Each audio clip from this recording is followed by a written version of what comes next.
চাৰিজনে ধৰিছে লক্ষ্য কৰক চাৰিজন বৰগাঁও বুঢ়া মূৰত পাক আছে আৰু 9জনে নামচৰণ কৰিব এজন এজনকে এজনে নামচৰণ কৰিব এই চাৰিজনেও গাব আমাৰ সকলো ৰাইজে সহযোগ কৰিব এনেকৈ একাধিক্ৰমে 9জন নাম যেতিয়া শেষ হ'ব সত্ৰাধিকাৰ আসনত বহোৱা কাৰ্য শেষ হ'ব তাৰ প্ৰাক মুহূৰ্তত মোৰ পৰম শ্ৰদ্ধাৰ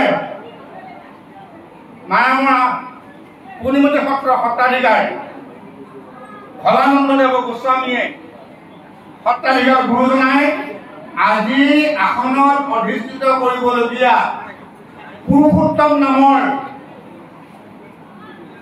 এই ডেকাজনক আসনত বহুৱাবলৈ আগবঢ়াই নিব আৰু আসনত যেতিয়া বহুৱাব তাৰ পাছতেই নামৰ প্ৰশ্ন আহিব আৰু দবা কা শংখ ঘণ্টা উৰুলি সমস্তখিনি বজাব দেই।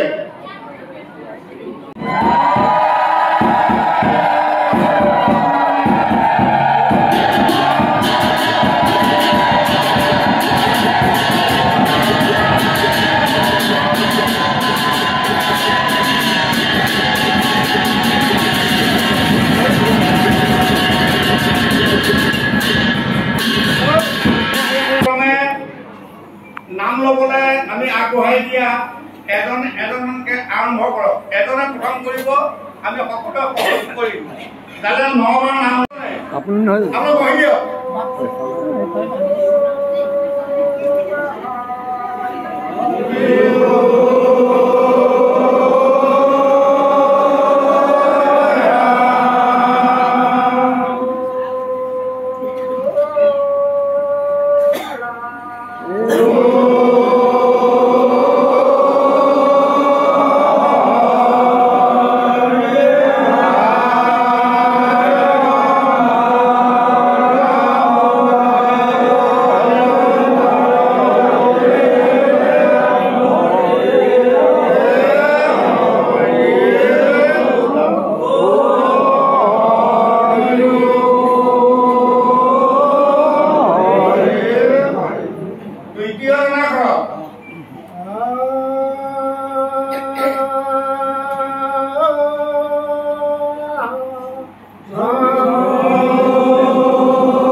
উদ্দেশ্য হল ভক্তি শ্ৰৱণ কীৰ্তন স্মৰণ সত্ৰাধিকাৰ আসনত বহুৱাবলগীয়া ভৱানন্দ সত্ৰাধিকাৰে দুআষাৰ জনাই লোৱাৰ পাছত মই পুৰুষোত্তমৰ সম্পদাজন পাঠ কৰি দিম।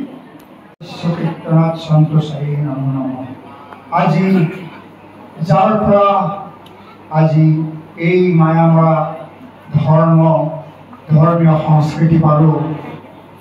আজিৰ নিচিনা এটি নিখুঁত চিৰযুগমীয়া পবিত্ৰ অনুষ্ঠান আজি পাইছোঁ। আজি এই আদ্য গুৰুজনাৰ শ্ৰীচৰণত প্ৰণিপাত জনালে আজি এই মঞ্চত উপবিষ্ট ভকত বৈষ্ণৱ সন্ত মহন্ত সৰ্বজনে নিশ্চিতভাৱে সন্তুষ্টি লাভ কৰিব। আজি চাবুৱা মৰাষাৰ সত্ৰত আগৰ সত্ৰাধিকাৰ শ্ৰী শ্ৰী পদ্মলোচন গুৰুজনাৰ বৈকুণ্ঠিৰ পাছতে যোৱা বছৰো এই আসনখনি খালী হৈ থাকিল। আজি সকলো ভকত বৈষ্ণৱ ৰাইজৰ প্ৰচেষ্টাত আজি এই খালী হোৱা আসনখনিত তেখেতৰ পুত্ৰ শিক্ষিত ডক্টৰ প্ৰদীপ গোস্বামী, ইফালে আমাৰ শৰণৰ নাম হ'ল পুৰুষোত্তমদেৱ গোস্বামী আজি অভিষিক্ত হৈছে। শ্ৰী শ্ৰী মুকুন্দানন্দ গোস্বামী গিৰ্জাৰ সত্ৰাধিকাৰ শ্ৰী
ভতিজা হয়।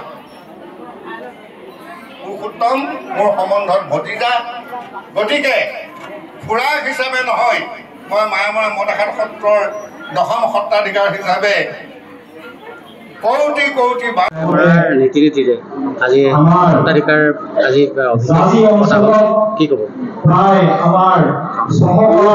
মায়ামৰা সম্প্ৰদায়ৰ যিটো গুৰু পৰম্পৰা, সৰ্বভাৰতীয় গুৰু পৰম্পৰা, আমাৰ গুৰুমুখী বিদ্যা হয়। সেই অনুক্ৰমে আমাৰ সম্প্ৰদায় ভিত্তিত গুৰু এজন গুৰুৰ পিছত আন এজন গুৰু আহে। সেই অনুক্ৰমে আজি সম্প্ৰদায় ভিত্তিত আমাৰ মদাখাত সত্ৰৰ তেখেত হ'ল পদ্মলোচনদেৱ। তেখেতৰ আজি 1.5 বছৰ আগতে মৃত্যু হৈছে।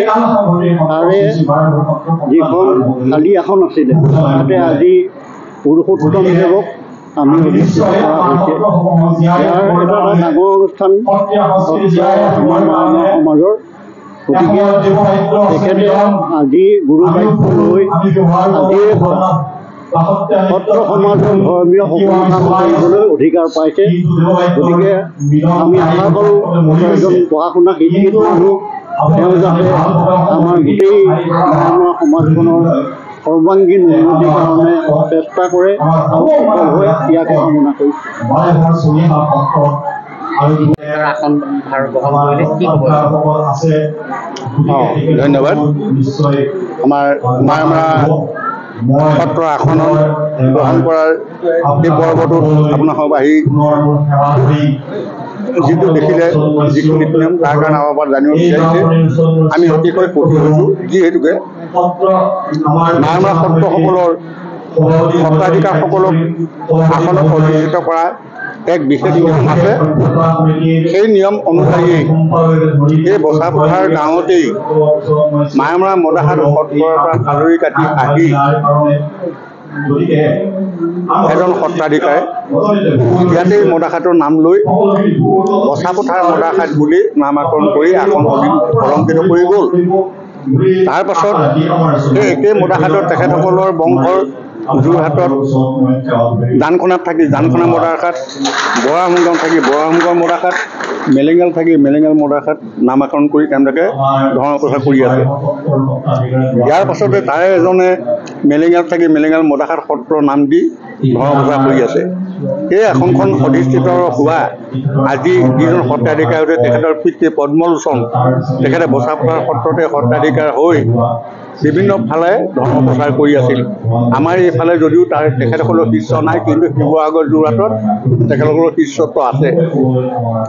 তেখেত বৈকুণ্ঠগামী হোৱাত আসনখনো শুদ্ধ হৈ থকাত তেখেতৰ পুত্ৰ এই প্ৰদীপে বিভিন্নজনৰ লগত আলোচনা বিলোচনা কৰিছিল যে আমাৰ পিতৃ বিয়োগ হোৱাৰ কাৰণে আসনখন খালী হৈ আছে, আপোনালোকে গৈ অন্ততঃ আসনখনৰ অধিষ্ঠিত কৰক। কিন্তু কোনো এজনে একো সঁহাৰি নিদিয়াৰ কাৰণে ৰাইজে তেওঁকে আগবঢ়াই দিলে। কিন্তু তেওঁ মাত্ৰ শৰণহে লৈ আছিল। সেইহেতুকে যোৰহাটতে মোক লগ পাই তেখেতসকলে তেওঁ আলোচনা কৰিলে যে খুৰা, মোক ৰাইজে আগবঢ়াই দিছে, মই মাত্ৰ অকল শৰণহে লৈ আছোঁ, গতিকে আপোনাৰ যোগেদি মোক পৰমাৰ্থী কৰ্মখিনি জনাব লাগিব। তাৰ পাছত যদি আশীৰ্বাদ দিয়ে মই আগবাঢ়িম। তেতিয়া মই তেওঁক আশীৰ্বাদ দিলোঁ যে হ'ব, তুমি আগবাঢ়া, আসনখন তুমি গ্ৰহণ কৰা। সেই বুলি কোৱাত আকৌ আমাৰ সত্ৰলৈ আহি তেখেতে পৰমাৰ্থী বহিলে। পৰমাৰ্থী বহাৰ পাছত আজিৰ দিনটোতে ৰাইজে আলোচনা কৰি অভিষেক পতাৰ দিন সিদ্ধান্ত কৰিলে। আমি অতিশয় আনন্দিত, গৌৰৱান্বিত, আশা ৰাখিছোঁ উঠি অহা প্ৰজন্মৰ বাবে আজি অধিকাৰত অধিষ্ঠিত হোৱা এই পুৰুষোত্তম দেৱে যেন এখন সুস্থ সবল সমাজ গঢ় দি ৰাইজৰ মাজত মৰম চেনেহৰ মাধ্যমেৰে শিষ্যত্ব বজাই ৰাখিব পাৰে আৰু উঠি অহা প্ৰজন্মক প্ৰকৃত ধৰ্মৰ পথ যেন আগুৱাই নিব পাৰে, তাৰ কাৰণে মই আশা কৰিলোঁ আৰু তেওঁৰ শতকোটি আশীৰ্বাদ প্ৰদান কৰি ভৱিষ্যত পথলৈ আগবাঢ়িবৰ কাৰণে খোজ দিবৰ কাৰণে মোৰ ফালৰ পৰা অন্তৰকৰণে মই আশীৰ্বাদ প্ৰদান কৰিছোঁ। ধন্যবাদ। সৰ্বজন ভকত বৈষ্ণৱ আৰু গুৰুক মই সেৱা ধৰি মই শ্ৰী শ্ৰী মায়ামৰা বছাপথাৰ বা চাবুৱা সত্ৰৰ সত্ৰাধিকাৰ হিচাপে আজি এই আসনখনিত ৰাইজে বিভিন্ন সত্ৰৰ সত্ৰাধিকাৰসকল আহি উপবিষ্ট কৰালে। এই মায়ামৰা সত্ৰখনি আমাৰ শ্ৰী শ্ৰী তিনজয় সত্ৰৰ পৰা এসময়ত পাতি অহা সত্ৰ, যাক শ্ৰী শ্ৰী মায়ামৰা মদাখাট সত্ৰৰূপে চিহ্নিত কৰিছিলে।